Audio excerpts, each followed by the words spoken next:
एक बहुत समय पहले की बात है। एक बार जापान के एक हिस्से में एक बहुत बड़ा मठ था जहां लगभग 500 भिक्षु रहते थे। वह सभी अपने गुरु के मार्गदर्शन में खुद को जानने का प्रयास कर रहे थे। एक दिन एक लड़का उस मठ में शिष्य बनने के लिए आया।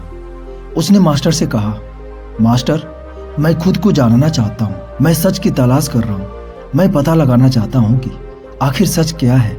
मास्टर ने उसकी ओर देखा और कहा कि अगर तुम सच जानना चाहते हो तो तुम्हें अपना पूरा जीवन दांव पर लगाना होगा। सच को जानने में तुम्हारा पूरा जीवन लग सकता है, पर फिर भी इस बात की कोई गारंटी नहीं है कि इस जीवन काल में तुम्हें सच का पता लगेगा या नहीं। क्या तुम इसके लिए तैयार हो? शिष्य ने कहा, मास्टर, मैं यहाँ पीछे मुड़ने के लिए नहीं आया हूँ, मैं इसके लिए तैयार हूँ। गुरु ने कहा, अगर ऐसा है तो एक काम करो, इस मठ में 500 भिक्षु हैं, तुम उनके लिए चावल कूटने का काम करो। बस सुबह से शाम तक चावल को कूटते रहो। जब तुम थक जाओ तो सोने चले जाओ और फिर अगली सुबह उठकर चावल कूटना शुरू कर दो। इसके अलावा और कुछ भी मत करना, किसी और चीज के बारे में मत सोचना। बस इस रास्ते पर चलते रहना और दोबारा मेरे पास मत आना। जरूरत पड़ने पर मैं खुद तुम्हारे पास आऊंगा। उस लड़के ने गुरु के आदेश का पालन करते हुए चावल कूटना शुरू कर दिया। उस मठ में 500 शिष्य थे। उन सभी को समय समय पर भोजन की आवश्यकता पड़ती थी, इसीलिए वह सुबह सुबह जल्दी उठ जाता था और देर रात तक चावल कूटता रहता था। जब वह थक जाता तो उसी कमरे में सो जाता जहां वह चावल कूटता था। वह किसी से बात नहीं करता था और न ही कोई उसके पास बात करने आता था।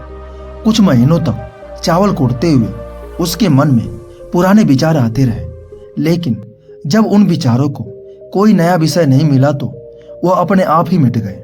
धीरे धीरे उसके मन में विचार कम होने लगे। कुछ सालों के बाद तो वह अपना नाम तक भूल गया। वह हमेशा चुप रहता और विचारहीन अवस्था में बस चावल कूटता रहता। उसने न तो कभी ध्यान किया था और न ही कभी कोई शास्त्र पढ़ा था।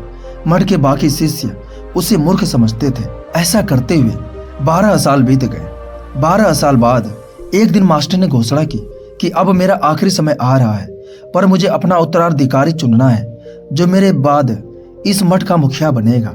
इसीलिए मेरा कोई शिष्य जिसे लगता है कि उसे आत्म साक्षात्कार हो गया है और उसने खुद को जान लिया है, तो रात को मेरे दरवाजे के पास आकर इस दीवार पर कुछ पंक्तियां लिखे जिसमें उसकी जिंदगी का सारा अनुभव समाया हो। कई शिष्यों ने ऐसा करने के बारे में सोचा।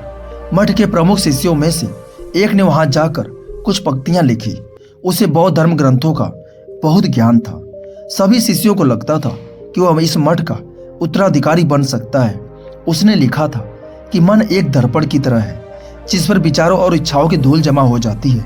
इस धूल को हटाने के लिए ही ध्यान है। जिसकी धूल हट जाती है और मन का दर्पण साफ हो जाता है, वो मोक्ष को प्राप्त कर लेता है। अगली सुबह जब मास्टर उठे, उन्होंने इन पंक्तियों को देखा तो उन्हें बहुत गुस्सा आया। उन्होंने कहा कि किस बेवकूफ ने यह सब कचरा मेरे दीवार पर लिखा है। वह शिष्य जिसने यह लिखा था वह चुप रहा। हालांकि उसने जो पंक्तियां लिखी थी वो ज्ञान से भरी थी, लेकिन यह सब किताबी ज्ञान था। वह शिष्य बहुत चालाक था। उसने पंक्तियां लिखी लेकिन नीचे अपने हस्ताक्षर नहीं की, क्योंकि वह स्वयं के बारे में निश्चित नहीं था कि सही है या नहीं, क्योंकि उसे आत्म साक्षात्कार नहीं हुआ था। गुरु ने इन पंक्तियों को पूरी तरह से खारिज कर दिया। यह देखकर सभी हैरान रह गए। यह घटना पूरे मठ में चर्चा का विषय बन गई। इस विषय पर बात करते हुए 2 शिष्य उस शिष्य के पास से गुजरे जो 12 साल पहले यहाँ आया था और दिन रात बस चावल कूटता रहता था। दोनों की चर्चा सुनकर वह धीरे से हंस पड़ा। दोनों शिष्यों ने उससे पूछा कि तुम क्यों हंस रहे हो?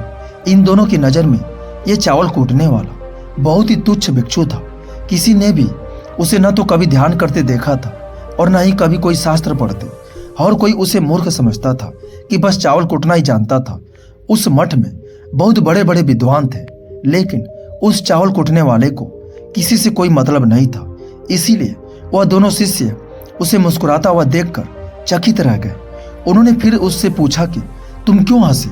उसने जवाब दिया, मैं इसलिए हंसा क्योंकि मास्टर सही बोल रहे हैं कि ये सब पंक्तियां कचरा है। इन पंक्तियों का कोई मूल्य नहीं है।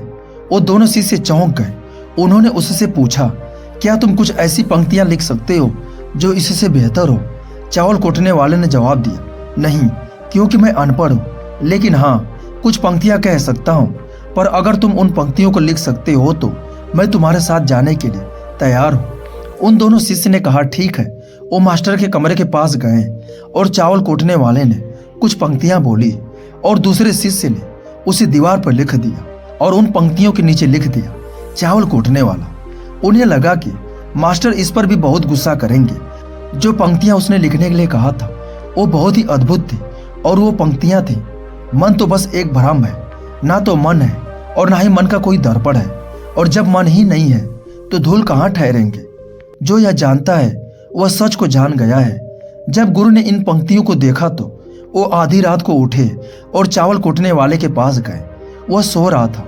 मास्टर ने उसे जगाया और कहा कि ये लो, मेरी छड़ी लो और मेरे वस्त्र भी ले लो।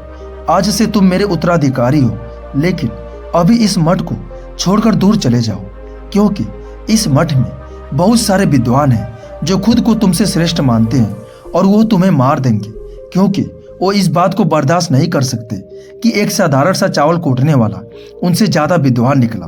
तुम्हें वह सारा ज्ञान हो गया है जो मुझे है, और तुम्हें यह केवल चावल कोटते कोटते हुआ है। और मुझे पता है कि तुम जहां भी जाओगे लोग तुम्हारे पास आने लगेंगे, क्योंकि जब कोई फूल खिलता है तो उसकी महक हर तरफ फैलने लगती है। उसने अपने गुरु के पैर छुए और रात को ही वह वहां से चला गया। अगर हम अपनी जिंदगी में देखें तो पाएंगे कि बहुत से लोग सोचते हैं कि ध्यान केवल एक जगह बैठकर आंखें बंद करके ही किया जा सकता है, लेकिन हकीकत में ऐसा नहीं है। ध्यान तो चलते चलते भी किया जा सकता है, या अपना कुछ काम करते हुए भी ध्यान किया जा सकता है।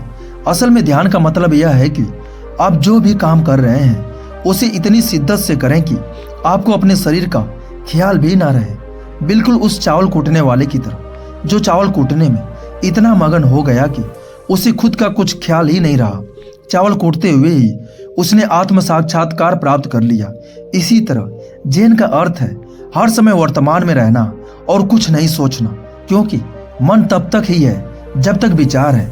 जब विचार ही नहीं रहेंगे तो मन भी गायब हो जाएगा, और जब मन ही नहीं रहेगा तभी केवल तुम अपने आप को अच्छे से जान पाओगे कि असल में हमें अपने वास्तविक स्वरूप को जानने के लिए कोई अन्य साधना करने की आवश्यकता नहीं है। हम जो भी कुछ कर रहे हैं बस उसमें हमें पूरी तरह से खो जाने की जरूरत है। अपने काम में इस कदर लीन हो जाओ कि आपका काम ही ध्यान बन जाए। धन्यवाद।